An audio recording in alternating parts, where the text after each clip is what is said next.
let's talk about something that pretty much runs our lives, but most of us never really learn about: money. We're going to decode what it actually means to have financial intelligence.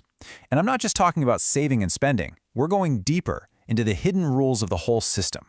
And this right here, this hits home, doesn't it? It's so true for so many of us. I mean, think about it. We're thrown into the world having to make these huge financial decisions, and what are we working with? Mostly just guesswork, maybe some advice we overheard, and a whole lot of hope. And this shows exactly where that gap comes from. School is amazing at teaching us how to pass exams, right? Cram facts, ace the test. But what about what we really need, like how to build actual financial awareness, how to speak the language of money? It's just a massive blank space. We're over here learning trigonometry, but nobody's explaining how the economy even functions. So you might be thinking, okay, I'm doing all right, I get by. But what's the real cost of not knowing this stuff? I mean, why does this knowledge gap really truly matter in our day-to-day lives? Because, oh man, the cost is real. You can feel it. It's that constant, low-grade financial anxiety. You know, that pit in your stomach when you think about bills or the future? It's all those missed opportunities, that investment you didn't quite get, that business idea you never realized was possible. It can even hold you back in your career because you don't see how what you do fits into the bigger picture. And it all boils down to that nagging feeling, like everyone else got a secret rule book and you didn't. Okay, but here's the thing, and this is the good news. It's so easy to look at the world of finance and think it's some kind of magic, right? Like it's run by a bunch of wizards on Wall Street. But it's not magic. And that's the key. The whole thing is just a system.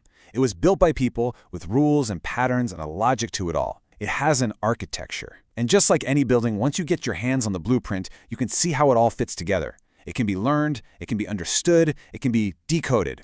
And that is what we're talking about when we say financial intelligence. It's not about being a math whiz or memorizing stock tickers. It's a way of seeing. It's about being able to look beyond your own bank balance and see the giant interconnected systems that are always moving behind money, business, and opportunity. So how do we do it? How do we build this totally new perspective? Well, it all comes down to a framework built on 3 key pillars. Let's break them down. First, you have to understand the big picture, how money systems actually work. Then we zoom in on the engines that drive that system, how businesses grow and create value. And finally, we look at the world we live in right now, how new digital opportunities are popping up everywhere. These 3 things together, that's the foundation. So pillar 1 is all about the fundamentals, zooming way out. We're talking about understanding the big forces that affect everyone's money. Stuff like inflation, which is quietly eating away at the value of your savings every single year. Or interest rates, which decide how much it costs to borrow money for, well, anything. Once you get a handle on these macro forces, you stop just reacting to the financial weather and you actually start to understand the climate. Okay, next up, we zoom in on the engine of the economy, businesses. This is all about getting how value is actually created. How does a simple idea for an app become a service used by millions? Or how do raw materials become the phone in your hand? When you understand that flow, you start to see why some companies just take off. And this is huge, how your own job, whether you're in marketing or engineering, actually adds to the bottom line. And the third pillar brings us right here to today. The digital economy, it has its own set of rules, its own way of creating opportunity. I mean, just think about it. A single person can now reach a global audience overnight, no big media company needed. Or how software can be sold 1 million times with basically 0 cost for each new copy. Understanding this new architecture is absolutely crucial if you want to see where the real action is happening right now. All right, so you do the work. You start to really get these 3 pillars. What happens then? What's the payoff?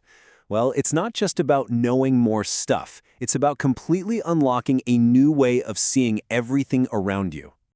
This right here is basically the superpower you get. Once you understand the architecture, you start seeing the gaps in the system, the needs that aren't being met, the connections that look totally random to everybody else. You start spotting opportunities for an investment, or a new career path, or a side project that are literally invisible to people who don't have the blueprint. And this is maybe the most powerful part. It's a permanent change. Once you see this system, you can't unsee it. Seriously, money stops being this big, scary thing that causes anxiety, and it just becomes a tool in a system that you actually understand. Your whole perspective shifts from feeling confused or like things are scarce to feeling aware and seeing opportunity everywhere. So, I'm going to leave you with a question to chew on. Now that you know this system can be decoded, what are you going to see differently? What opportunities have been hiding in plain sight this whole time, just waiting for you to see the architecture behind them?